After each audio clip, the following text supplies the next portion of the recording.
Claire Fox. I'm the director of the Institute of Ideas, for any of you who hasn't met me. We wanted to do a little bit of a reflection on what next. It's not intended as a kind of great audience participation moment. People have been speaking all weekend.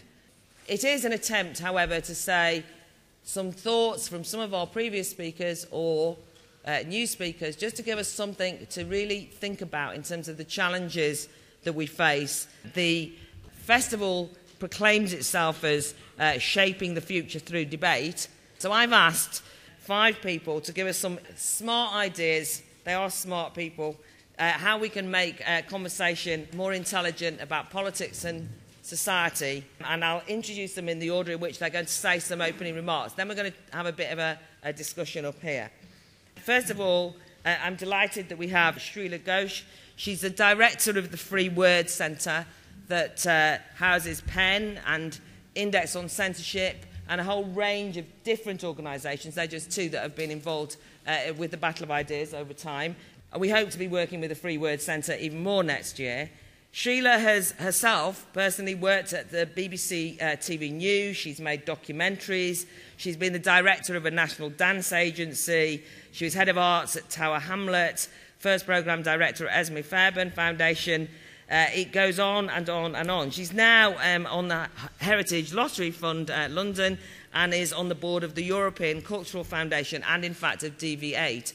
And as we have tried to do more internationally this year, worked with people like the European Cultural Parliament, it's good to have a bit of a European perspective too. So there's Shreela. Next up is Stephen Hargrave. He is the chair of Reform, a leading non-party think tank whose aim is to research ways to get better value for money from public services. So you can imagine he's very popular at the moment, Reform, as everybody seems to be having that kind of discussion. He's a businessman, he's been a journalist, he's a novelist, publishing executive, successful entrepreneur and businessman. He says his happiest investment is the London farmers' markets, bringing food direct from farm to markets. He has a particular interest in South Africa and helps fund the Institute for Healing of Memories. And most importantly, and it's slightly unsung, and we haven't made a fuss of it because he asked us not to, but I do want to say it here. The Hargraves Foundation, through Stephen, actually were partners at this year's Battle of Ideas and allowed us to have lots of sixth formers and young people here on either a kind of free one-day or half-price tickets and all the rest of it. So I would particularly like to thank Stephen for his commitment to the festival in a very practical way.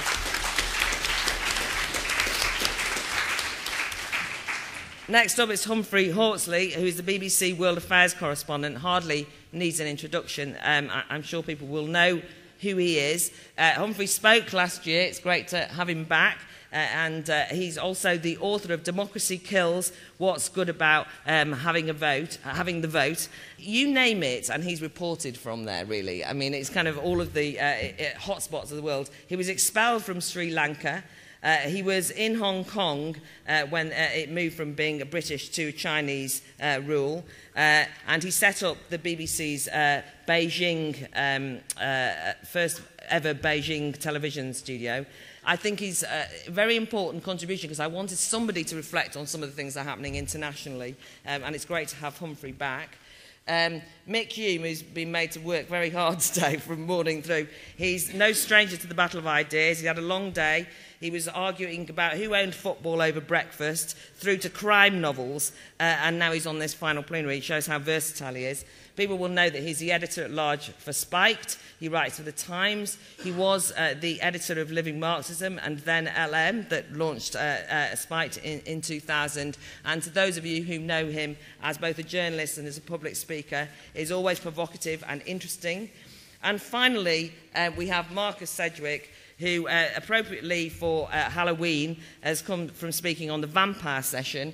He's the author of 15 novels, White Crow, My Sword Hand is Singing, The Kiss of Death, These are widely admired novels. He's a very well-known writer of young adult fiction. Teenagers I know are particularly excited that I'm anywhere near him as we speak. His books have been shortlisted or have won over 30 awards. He's a writer in residence at Bath Spa University, and we always like to have an artist, a creative person on these kind of panels, so we're delighted to have Marcus here. Can we give them all a big welcome, please?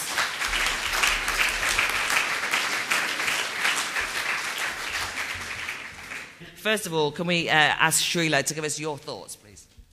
Great. Thank you very much, Claire. Well, Claire said that there had been a lot of audience participation and hanging around for bits of yesterday and today. I've been very, very impressed by the quality of debate and the questioning from the floor. But she also said that she wanted to keep the energy up. So in order to do my bit, I'm going to need audience participation. I'm going to need you to join in with what I say. Yeah, that's exactly. And we are getting to the panto season after all, so why not? Okay. So Claire did a quick sort of rundown of the sort of positions I've held, and yes, it's true, I have had more jobs than hot dinners, but that doesn't mean you know where I'm coming from. So in order to give you a little bit of that, I thought I'd start with my birth. So I was born in India, and it was in the 1960s, very shortly after independence, and this is where the audience participation comes in, because in order to explain to you why I am an out-and-out optimist and why I think the future is very bright, you need to know where I'm coming from. So independence, when I do this, you go, yay! Can I hear it? Yay! Independence. Okay. So then I came to Britain in the 1970s, and it was the Callaghan government. There was a 3-day week. Paki bashing was a national sport, and the National Front was on the increase. And when I do that, you go, boo! Okay, shortly after that, the Sex Pistols came along, and that also meant, yay! You're getting it, you're getting it. Shortly after that, Thatcher got elected. Yay. Around that time, I get discovered by the BBC, and then I have a 10-year career, yes! But, ladies and gentlemen, Britain is still a very racist country. We have the Broadwater Farm riots, yes, boo. And by now, we've only got to 1985, and my daughter Rani is born. Now, the point about this, yes! The point about this is that I think as a parent, you can't but be optimistic, okay? And also, in reading a little bit around the subject, I came across this from Nature because neuroscience has proved that we are hardwired to be optimistic. As humans, we expect to live longer and be more successful than average, and we underestimate our likelihood of getting a divorce or having cancer. Well, let me tell you, as someone who is a 40-something divorcee and a cancer survivor, obviously I'm going to be optimistic. I'm hardwired to be so. Yay! Stop indulging her, for God's sake. So the point I'm getting to is that nobody ever made anything good happen without wanting to change the world. And in order to change the world, you have to look beyond what is now. You know, so when Martin Luther said, I have a dream, that's not some positive thinking, happy, clappy thing.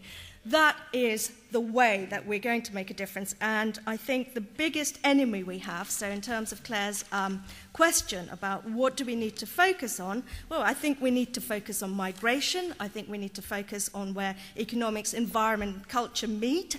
There's going to be a big, big tension. There is already. I've been this afternoon to many of the religion and well-being debates, partly to find the answer to, my questions. I haven't found them, but I think it's really worrying that religion is taking a more central position within public policy and public life. And last but not least, the most worrying thing of all is apathy. So that's why I will leave you with the words of Mahatma Gandhi. Who else? We must become the change we want to see in the world. So it's down to all of us actually to take action and do something to change things for the better. Thank you very much.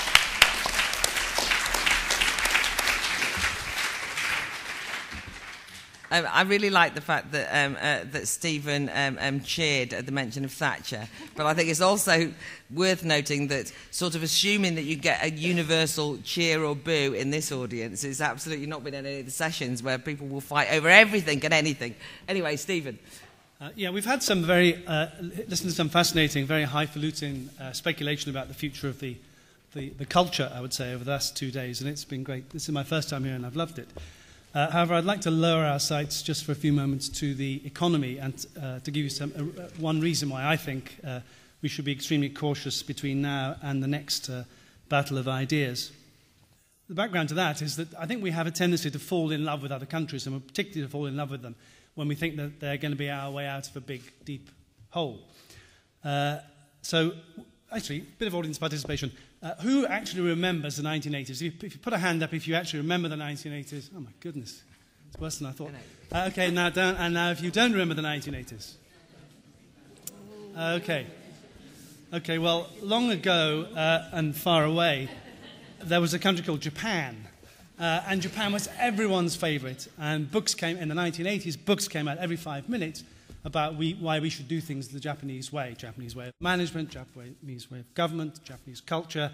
And this perhaps culminated, as Rob Lyons reminded me yesterday, with a book called The Coming War with Japan. So not only were the Japanese going to dominate our economy, but they were subsequently going to be involved in a big military clash with the United States, which they were going to win. And this was accompanied by a massive boom, which the style of which you will perhaps recognize, massive boom in the stock market in Japan and in the real estate market. So, for instance, the peak of the real estate market was when it was calculated that the garden of the Imperial Palace in Tokyo was worth as much as the entire state of California. And it was perhaps symbolic that the stock market there peaked on the 31st of December 1989 to enormous cheers all round. And the next 20 years, as you may know, have been marked by recession and deflation, and the prospects for Japan are increasingly grim as its tax base shrinks, its ability to borrow money must come to an end, and incidentally, its population is headed south at an incredible rate. I think the population peaked in 2005 at 128 million. It's calculated that by 2055 that will be 90 million. And by 2105, that'll be 45 million, so down 70%. These things can happen, particularly as, of course, the Japanese are not very welcoming to immigrants. Nor, indeed, do many people want to go and live there. Now, there's another country now, which is far away, and called China. And the assumption on the part of a lot of economic commentators is that China is going to bail us, one way or another, going to bail us out of the economic problems that we face. And it has to be said first that the Chinese are a formidable power, 1.3 billion people apparently, enormous growth of their economy over the last 30 years, and even in the current climate, their economy's been powering ahead. For those interested, I think the latest annual figure was 9.6% growth of their economy as a whole, and even bigger growth of their industrial and real estate sectors. And this has been great for the West because we've been able to sell them lots of raw materials and buy lots of cheap things from them. And above all, of course, they have financed the West's enormous deficit. As a result of this, much as people thought in the 80s that the Japanese were really incredibly clever people, we've now decided that the Chinese are really incredibly clever people. And that we should be looking to them to, as I said before, to help us out of our troubles. It's not quite clear to me that the way they've gone about running their economy has been quite as smart as some people think. In particular, the Chinese have focused, because they've got a centralized economy which is very easily able to dictate industrial policy, but finds it rather harder to dictate the likes and dislikes and spending patterns of consumers. They've focused very heavily on their industrial sector, which is where they've got most of their growth. Now, you might say, well, that's a good thing in as far as we may have focused too much on our consumer sectors before the great crash of 2007. But if you think about it, if you stress industrial investment in your economy, then what you're really doing is stealing growth from the future. So let's take an example. if you build, for the sake of argument, 1,000 factories, when you only actually need, let's say, 100 factories a year, then what you've done is you've used up in 1 year all the employment possibilities, the economic growth coming from those factories, from the building of those factories, that would otherwise have been spread over the next decade. You've stolen growth from the future. And the Chinese have really been doing this on an absolutely epic scale. And the reason, above all, I think that they have been doing it is that the government is able to dictate this kind of capital investment. It's led to some really grotesque distortions in their economy. For instance, I'm looking at my notes here because I have the figures. The cement sector, a sector which I'm sure concerns most people on this panel, we think about it daily. There's more slack in the Chinese cement market. They've got more excess capacity in cement than the entire demand of the United States and India put together. Well, that's really an insane position to be in. If you go onto YouTube, you'll find pictures of entire empty cities which have been built essentially through central diktat, which are completely empty. There's one well-known one, Ordos, I'm reading here, in Outer Mongolia. I don't recommend it for a holiday, but it's worth looking up on YouTube. Now, they themselves are starting to get worried about this. The response that they responded, some people say very cleverly, to the crash of 2007 by introducing an enormous stimulus to their economy. In fact, it's roughly more than twice as big as the stimulus that the United States introduced. And up to now, this hasn't really filtered through in terms of inflation. But those inflationary pressures are starting to show, and this is indicated by the fact that in October, they raised interest rates for the first time in quite a long time. The cracks are starting to show. If interest rates rise further in response to inflation, then that's going to put enormous pressure on their banks. Those banks, in 2007, were told to lend. They were not told what to lend to, but it was clear that, again, massive capital investment rather than consumer sectors attracted the lending from the banks. And a lot of that, lending would have been done on less than attractive terms as far as the banks were concerned, because they were being told by the central government to lend. Higher interest rates will destroy the Chinese banks. It will give them deep problems. It may well be, at least in my opinion, that rather than the renminbi going up against the dollar, which is what the Americans wanted to do, it may indeed go down against the dollar. And this is going to cause higher interest rates all over the world at a time when, as we all know, higher interest rates are being resisted by most advanced and most Western governments.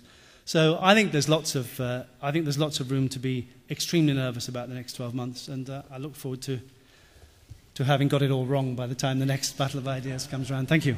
Thank you very much, Stephen.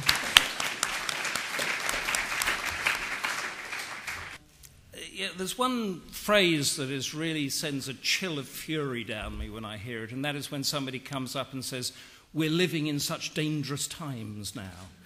We in Kensington, on a Sunday afternoon as the clocks have gone back, living in dangerous times, perhaps in Afghanistan or in Congo, but not us here. Not yet. If we go back over the past century, the First World War killed about 35 million people. The Second World War, about 70 million people. Then we had the great dictators come up, Mao and Stalin, about 30 to 60 million each. Nobody quite knows. Fast forward to now, where we're in Afghanistan, Iraq, and a few other places. It's not good if you happen to be on the receiving end of it for yourself and your families, but we're down to the hundreds and the thousands. And we're not going to get another great leap forward or another cultural revolution or anything like that, because the scrutiny that we're all making 24/7 on these places is so intense that it wouldn't be allowed to happen, I hope. That's putting me on the side of an optimist, possibly. But Claire gave us a couple of books here, which I must admit I haven't read, but I'll refer to, because we have Roger Scruton in his book, The Uses of Pessimism. I looked him up on Amazon, and his actual blurb said that he argues that the tragedies and disasters of history of the European continent have been the consequences of false optimism and the fallacies that derive from it. He then lists Nazism, fascism, and communism. And I think many of us have been there, where you look at Milosevic saying, we can all be happy if only we get rid of those Albanians and those Bosnians, we'll have a greater Serbia and everything will be wonderful. That's what he's referring to. But what sort of ideal is democracy, good governance, accountability, freedom of speech, and of religion? It's those two pitted against each other that are in fact the ideals and the optimism. And what are you going to say to that GI or soldier on the Normandy beaches as the thing comes down? Say, those beaches, they're a bit steep actually, aren't they? And those German machine guns don't look very nice. And well, Hitler, he's all right, he builds nice motorways, doesn't he? So why don't we just leave him? No, we don't do that. I think, as Shreela said, optimism is what changes the world. You have to keep with it all the time.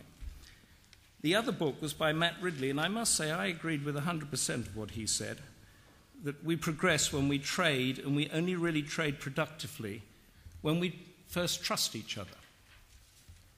Now, my optimism comes from the fact that since the end of the Cold War in 1989, there was a triumphalism around, and we thought that democracy and all that sort of stuff was going to work, and it didn't. And now we're taking stock, and we're beginning to see what does work and what doesn't work. And we've had the disaster of Iraq, or the supposed disaster of Iraq, which obviously doesn't work, and we're now trying other ways. And the scrutiny has become much tighter since then. And if you look, there are two countries now, if you can call them countries, that were 40 years ago impoverished nations at war. They are now almost first world democracies in Taiwan and South Korea. And that was done with trust and with trade. And as you look around now, we in the West, as it were, are not the only show in town. We heard about China just now. But Brazil and Turkey and India are all coming up to challenge the way we do things and to offer a beacon to the poorer nations as to how they can come out. And Africa is on the turn as well, and going the same way, beginning that same path that Taiwan and South Korea and East Asia begun. But what we haven't got enough of, and this is where my pessimism comes in again, is scrutiny. What happened in the Iraq War, which we're all familiar with, so I can use it as an example that I don't have to explain, is that we had one man who was an optimist, who had hit goals in Sierra Leone and Kosovo and thought he could do it again. But what we didn't do, and what the institutions didn't do, was scrutinize it down to the fact that he couldn't do it again. And to give you just a small example of this, because Iraq has been discussed endlessly, if you go on to Google and Google Operation Just Cause, which is the 1989 invasion of Panama, it says, because I did it just before I came here, because she's a hard taskmaster, Claire, there. For nearly 2 weeks after the invasion, there was widespread looting and lawlessness, a contingency which the United States military had not anticipated. That was in 1989. And that was just one element of what was not thought about in Iraq. Forget about the WMD, forget everything else. There was just a whole heap of things that we failed to hold our institutions account to, and our institutions failed to account to. And I think that we should get to a stage, if I was pessimistic about anything, and we're talking about the debt now and the deficit and all that sort of stuff, is that those checks and balances have to come from the grassroots. And it's no point going out for, on a nice Saturday May afternoon, go out for a demonstration against the Iraq War and then go back and have dinner with your people and say, oh, we've been on that demonstration and they didn't do anything about it. So what else can we do? No, we can, because we live in a free society, so we do have the powers to scrutinize that. So I'll just end to saying, I am an optimist, but never should there be a dream without scrutiny. Thank you very much.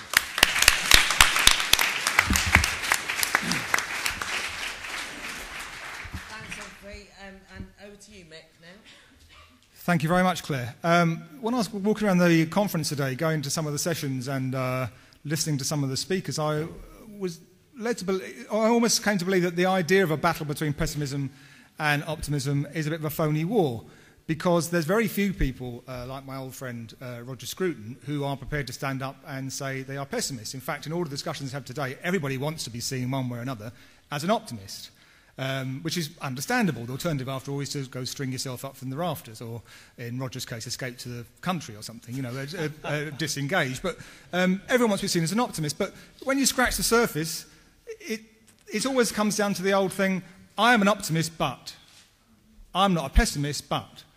Yes, I believe in the future. I believe that we should have more prosperity for everybody, but I don't believe in unsustainable growth, a lot of speakers were saying. Or, yes, I believe in world equality, and everybody should have the chances that we've had, but I think we've got finite resources, so basically you can't have it. I'm a pessimist. I'm not a pessimist, but, and it's basically kind of pessimism in denial that is just below the surface of a lot of the supposed optimism that I've heard expressed from different people today. Now, I am not an optimist by nature, as those who know me of old will appreciate. Last year at this conference, I put myself forward as a panellist for a possible TV programme called Grumpy Old Marxists. But I am shocked to discover that these days I sometimes find myself sounding like some kind of happy-clappy Pollyanna compared to the kind of fatalism and miserabilism that grips most kind of our intellectual culture and most of the debate about the future.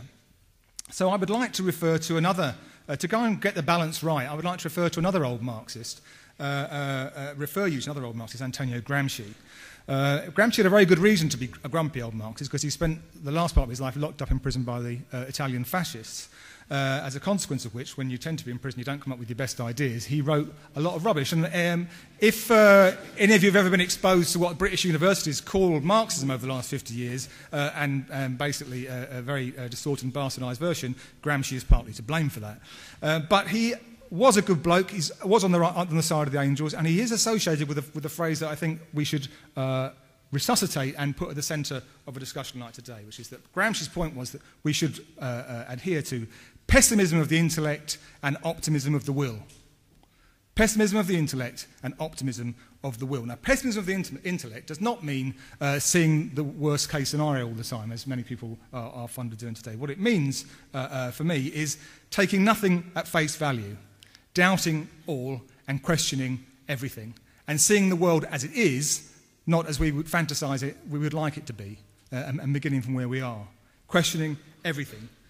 So if we exercise pessimism of the intellect, we don't need to swallow the kind of over-optimistic hype and BS about there being a capitalist recovery in Britain because somebody's bought a house in Chelsea.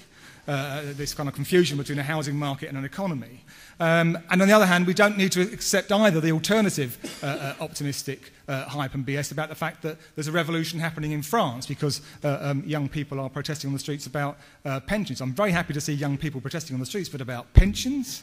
You know, when I got involved in revolutionary politics in the 1980s, we were not marching the streets saying, what do we want old age pensions, when do we want them now? Or better still, when do we want them in 50 years or 40 years' time? So we don't have to accept that side of it either. And neither do we have to swallow, if we exercise pessimism of the intellect, neither do we have to take at face value the kind of over-pessimistic views of the future, the idea that we are inescapably, fatally doomed by climate change or by a flu epidemic that turns out to kill fewer people than the common cold does in a normal winter. We can question everything. Pessimism of the intellect, right? First, very important starting point. But always, always optimism of the will. And what optimism of the will means to me is a belief in the human capacity to meet the challenges and the crises and to move on. Not in a straight onwards and upwards line that the old Stalinists used to say, but nevertheless to engage with real problems, to apply the human intellect and ingenuity to them, to overcome them and to move on. I don't believe that is an abstract idea, but as absolute proof of history. That is how humanity got from the caves to somewhere approximating civilization, to a situation where, by every standard, human life in virtually the entire planet is now better than it's ever been any time before. So we have to remember that, optimism of the will and belief in the human capacity to overcome problems. And I think that's what we've lost. There's been a lot of talk this year about, the danger amongst people who, I ought to be on the same side as on the left, going on about the dangers of the Pope's visit and the dangers of people having faith in the Pope. couldn't care less about a few people having faith in the Pope in the 21st century. The important thing is the vast majority of people seem to have lost faith in humanity. That's what matters. It's over 100 years since it was declared that God is dead. It's man that's on the endangered list, as far as I can see, in terms of our belief in the human agency, the human capacity to make its own history. That's what we've lost. And I think that lack of conviction and the absence of an optimism of the will really influences the whole deadbeat political culture that we live in today. The very fatalistic acceptance that all we can have is a discussion about how much to cut, where and when, and the complete absence of any bigger discussion about what kind of society do you want to live in, what kind of world do you want for a future, which has been completely absent from the response to the crisis. A crisis, after all, is supposed to be a crossroads at which you decide which way you want to go, and that kind of discussion has been completely absent. And I think the lack of conviction in our own humanity has informed that. So that people used to say politics is the art of the possible, which I thought, bloody, that's really kind of miserable managerial kind of idea of what political life should be like. But now, politics is apparently the art of what's not possible and what you can't do and what's got to go, rather than what we might actually come together to attempt to achieve. And I think we've got to reassert the optimism of the will at the centre of political life before we have a chance of our pessimistic intellects asking the right questions and coming out with some new answers.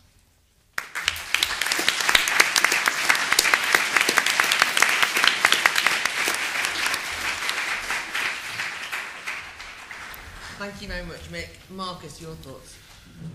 Well, my thoughts are that the trouble with going last at these things is everyone's always said everything you were just about to say anyway. So instead, I'm going to talk about pufferfish. But before I do that, actually, inspired by Shreela, I'd like to do a bit of audience participation too. Can we see? Could you? Yeah. Steady. Wait for it.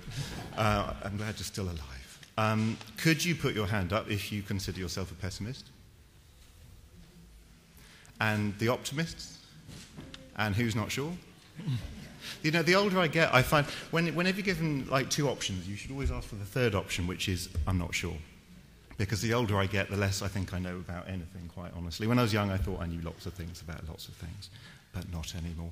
Who thinks it would be better to live life as a pessimist? Hands up. And who thinks it would be better to live life as an optimist? And who's not sure? Yeah. So, there you are. I got invited to speak on this panel, and, you know, I always take things very seriously when I'm invited to do things, so I thought, how am I going to research this subject? So I went to the greatest oracle of all things, the classic English dinner party, and I asked the guests at the dinner party what they had to be positive and negative about, pessimistic and optimistic about. And by and large, everyone just brought out a long stream of things to be pessimistic about. Bernice, the hostess, bless her, came out with a lot of things. She wasn't going to give up. She kept on coming out with more and more things to be optimistic about, and was met with howls of derision with each. I think her last gambit was, the Olympic Games are coming to London. We were like, okay, fine. So anyway, but bless her. So then I thought, well, I'm a modern, technologically savvy author. I will go to the virtual world. So I asked my followers on Twitter, expecting an overwhelming response. I used the word response accurately. I did get one reply, which I didn't understand. Seriously, 2 weeks later, I'm still trying to work out what it meant. So anyway, so then I thought, well, here I am on the internet, so let's go to Google. We were just talking about Google with Humphrey. And interesting, I just thought it was a really random thing to do. I put the word optimism into the search box just to see how many, you know, because it says, I have found you so many million results in 0.2 of a second. I put the word optimism in, that came up with 13,300,000 results from the British English Google site. I put the word pessimism, 12,900,000. So optimism has it by 400,000 hits, which I was pleasantly, I thought this is a good sign. This is a positive thing. Because I was expecting to find way more people talking about pessimism than optimism on Tinternet. Then, having run out of a bit of steam there, I thought, well, what am I going to do now? So I thought, actually, in the end, I decided that I thought it was too easy to talk about pessimism because I think, you know, it's easier to come out with things to be pessimistic about. I thought I'd try and find something to be optimistic about. And the two things I thought, well, first of all, I am optimistic about the internet. Now, I know there's a lot of rubbish on it, probably, I'm not going to put percentage on it, but probably a lot of it is dire rubbish. But I'll give you one word that I think is an incredibly positive thing, and it touches on what you were saying about scrutiny, which is WikiLeaks. And I'd love to know what you think about it. It's a relatively new thing. It's only 2-3 years old, isn't it? If that. Yeah. And if you don't know what WikiLeaks has done, just go and Google it. It's an extraordinary thing. It's a voluntary thing. It's a little bit of anarchy out there in the proper use of the word, and I think that's to be applauded. Not, never mind chucking Molotovs around Paris. I was in Paris last week, actually, as they were lobbing Molotovs around, and I was just pleased to think at least someone is still a bit more militant out there than we are here. But, and then that made me think about something else, and the other thing that I'm very, very optimistic about is creativity. And you might expect me to say this because I'm a writer, but whatever happens to people, both globally and on an individual scale, creativity never, ever stops. And I think, you can look back at our music in concentration camps, if you want to take a really extreme example of creativity never giving up. But also, I think, my world is about books and writing, and publishing is not in a great place, like many industries at the moment. I used to work in publishing. It's a fairly depressing place to be. But nonetheless, I think this comes back. This is going to be a tenuous segue with the internet, because I think what people are scared about in publishing is the traditional method of publishing books and reading. It may be a scary thing for me, personally, and for my publisher, but we may be going to go through a revolution because of the internet, but it will still be fulfilling our creativity and be driven by our creativity, and that's a wonderful thing. And to conclude, the only other thing I wanted to say is I went to Foyles, because like you, I was going to do this properly. So I went to Foyles to buy The Uses of Pessimism by Mr. Roger Scruton, to be told it's currently unavailable. I've been trying to spend 2 weeks working out whether that's a good thing or a bad thing.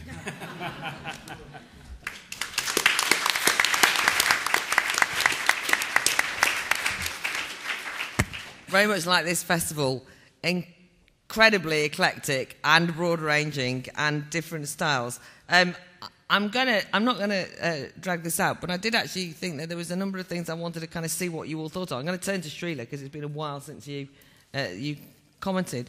And you made the point about Martin Luther King on the one hand and having dreams.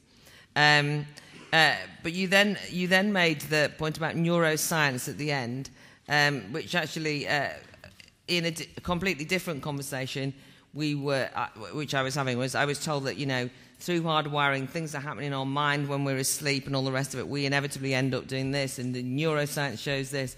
I mean, actually, isn't that an example? I mean, I think that's the most depressing fashion at the moment, for everybody to say that we're hardwired to do something, because what it effectively means is that we've got no choices. I mean, isn't there a slight danger with it? You can say that it's optimistic, but if we're all hardwired to do everything, I mean, what are we doing? What are we sitting here? Maybe, it's just that sort of, you see that that's a bit of a danger? No, not really, because I think what's interesting is what we don't know about, and that's why, I come to things like this, because, there's loads of stuff I don't know about, and neuroscience is at a very, very early stage. So what we're talking about is, like, I suppose, surgery was at the turn of, 100 years ago or something, where people's limbs were being sawn off while they were given a shot of whiskey or something or other like that. It is really at the starting point, and I don't know where it's going to go. But, being able to analyse for the first time through the functional magnetic whatever fMRI thing, just it's a way of mapping things. So I don't think it's the answer, but it's a way of starting a conversation. So I don't think there's anything wrong with that.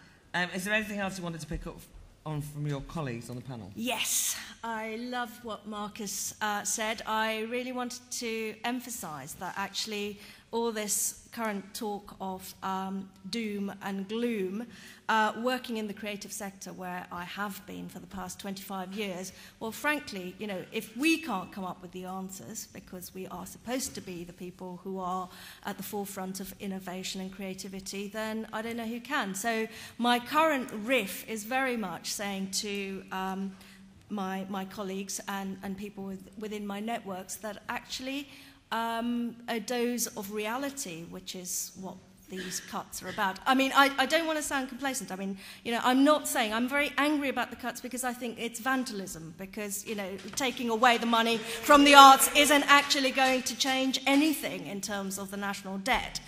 So I think that Jeremy Hunt, whose name rhymes with is just giving us a kicking for nothing. So, that's all very unfortunate. But in terms of how we're going to come out of it, I do think, as an optimist, I think we're going to come out of it stronger. People in the creative sectors haven't been changing the world, have they, in the last 10 years? In fact, it's been... Did people in the creative sectors invent Google? Did people in the creative sectors invent YouTube? Did they invent WikiLeaks? What have they invented, actually? Yeah, okay. Well, actually, you used the word first. I think my point is, what is life worth living for if we don't have something beautiful to appreciate, That's what the point is. Well, we all like nice things, but I just don't think the creative nice sector's been changing anything. Well, no, I think it's been whinging all the way down. No, I think... I don't buy these two cultures. Hardwiring. I agree with the implication of Claire's question that it is a very depressing idea that humanity is hardwired to behave in certain ways. There was a report, I don't know if it's the same report that Shreela was talking about, there was a report last week I saw that said that those of a left-wing and liberal disposition, that is somehow a genetic trait that you can trace back in your genes, that you're more liberal or left-wing. I don't know how that makes, how my working class Tory parents produced me. I suppose that, something to do with regressive genes or something, but it is such a depressing idea, and what it is doing, it is diminishing the idea of an intellectual process. It is diminishing the capacity of the human intellect, the human mind, to come up with the idea that actually a liberal way of looking at the world is better. It's nothing to do with that. It's something that we're hardwired to. So I think that's very depressing, and I'd like to disassociate myself from that as being something we should be optimistic about. Whereas science is a great thing.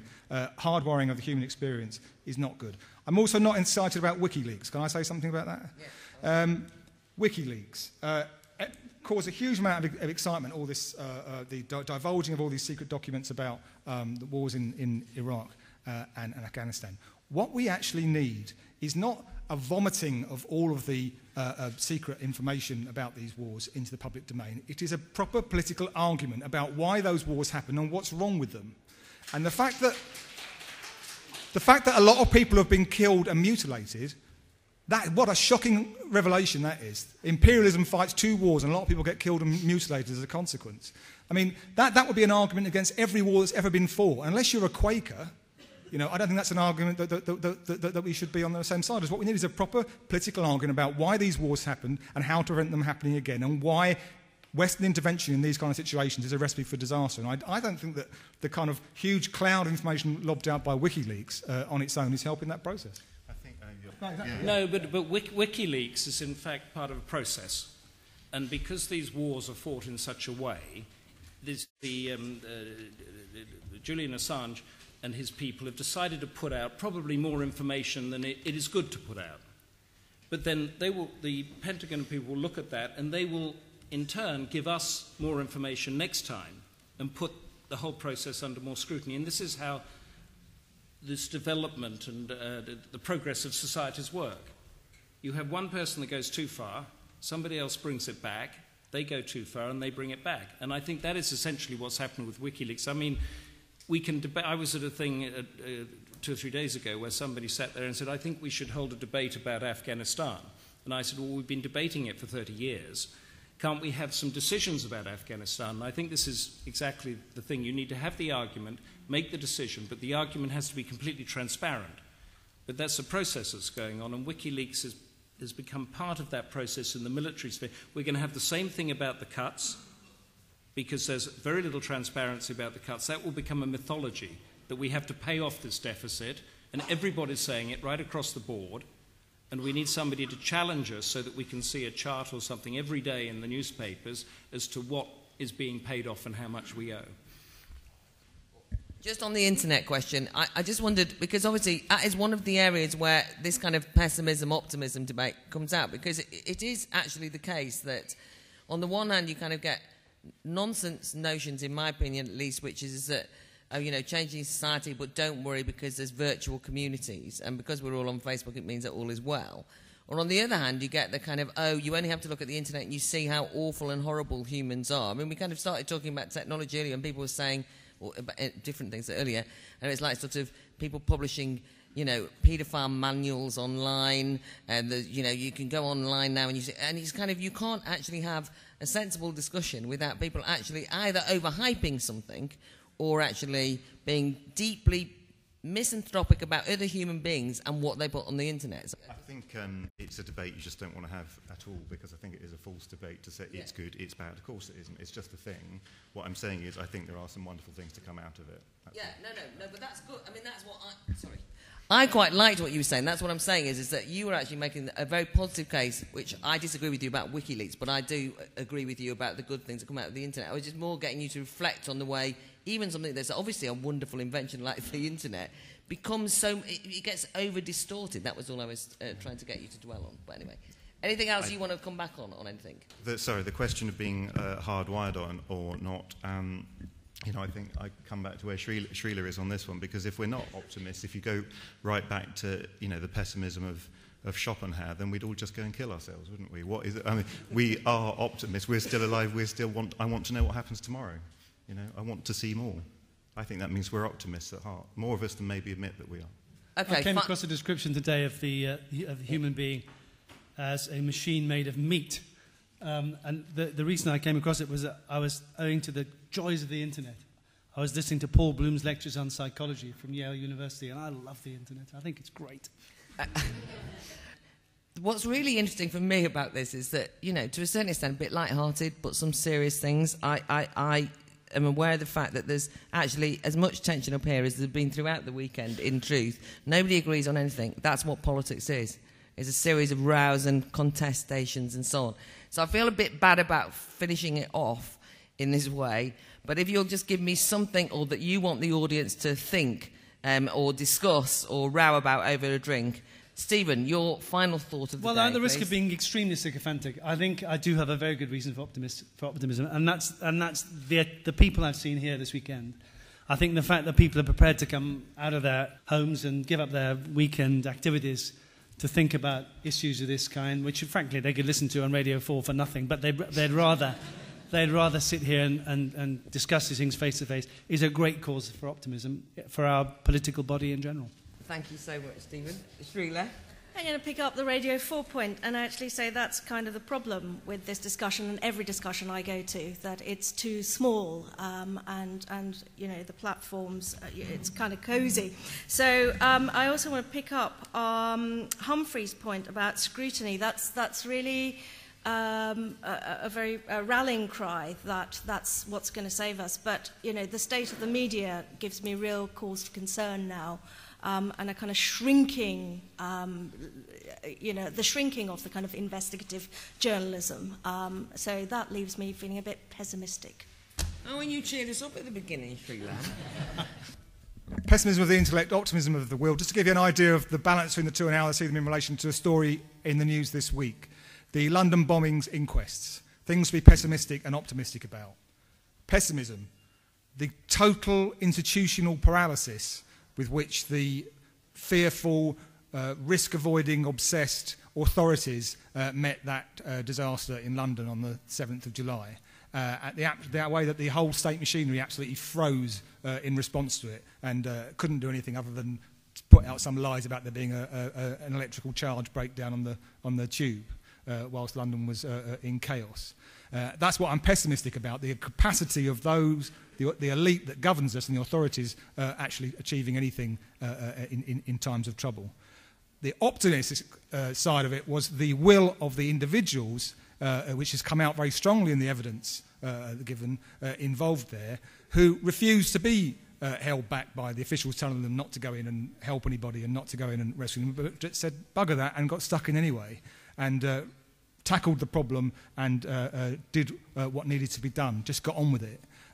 That is the human spirit that I'm optimistic about, and that, I think, is where the hope for the future lies, as long as we have a bit more political vision to lead us all out of the tunnel. Well, I'm not a fridge magnet kind of guy, but Shreela reminded me of the words of my single fridge magnet, which is, be the change you wish to see in the world. And I think there's no better thing to take away from this meeting than that sentiment. And if I've got any kind of, I hope I'm not being overly optimistic. I like to think that the personal interaction you can have with another human being by being positive and optimistic can spread. Maybe slowly, but I believe it can spread. Is anybody here old enough to remember the Fonz? Yes. Okay, right. I'd like you remember the Fonz. I'd like you, we can ask the audience to do something, is that right? I'd like you all to sort of have your Fonzie moment the next time there's a disaster. So the next time there's a Haiti earthquake, instead of just putting your money in there and going down the pub, write a letter to the MP or something saying, how much British aid money has been spent on making earthquake-proof houses in Haiti? And push that through until you get an answer. Pakistan floods. How much money has been spent in the past 20 years on Pakistan flood prevention? Ask it and push it through. It'll take you 5 minutes a day, and you'll get an answer to it. Instead of it coming back saying, oh, the British people are so generous, they've given $50 billion to the Pakistan flood prevention thing, and then 2 weeks later on the screen you see them saying that they haven't got enough money for something. That's all I can ask. Have your Fonzie moment the next time you see something good or bad happening. What's it all about? I really wanted to say, just in reflection on what had been said, that actually, Marcus, you said something in passing, but it was in response to Shreela, which is about things that are beautiful. And I was really struck when you said that, how we never hear anyone argue for the arts because they're beautiful these days. The number of times I've heard people say, we should support, funding for the arts and so on because it leads to this, that, or the other, social inclusion, anything and everything but beautiful. We have lost the confidence sometimes to argue for something because it's beautiful, and I don't think we should be thwarted by the economic scenarios that we face at the moment to instrumentalise and justify anything in any terms other than its own. And the second thing was that the point that Humphrey, you made earlier about going out on demonstrations and kind of then going home and saying that's it. Whatever take you have on any of these things, the point is that it is, I think, a responsibility for everybody in this room to consider what it is they want to do about the world that we live in and then to act on that. But I do not mean mindless activity. I have a dread, as Mick has, of youth demonstrating. I was at a debate. I don't know. I know, over pensions. Sorry, I didn't finish the sentence. No, but I was going to compare it with, I went to a debate at which David Willett spoke last week, which had a number of student protesters who were heckling and disrupting the discussion on universities and what they're for. The thing that was most depressing about it, and God knows I've been on every student demonstration, I went on and on well after being a student, I'm all for demonstrating, don't get me wrong, was that when actually the chair of the debate asked them to speak on what they thought about universities, they were A, incoherent, B, actually very conservative. And one of them said, you shouldn't do this because for every pound you invest in universities, you get £3.65 back. She was that precise. Which, based on the fact that that is the argument that, in fact, he's been using with the Treasury, made me realise that you can look like a demonstrator, you can look like a radical, but you can be very conservative, so never accept things at face value. But on the other hand, it is the case that something needs to be done. And I hope that this weekend has at least allowed you to consider what it is you think needs to be done, but to be informed by a deeper understanding of this kind of society we live in. It's time to take the battle out of this building and not exactly onto the streets, but into society.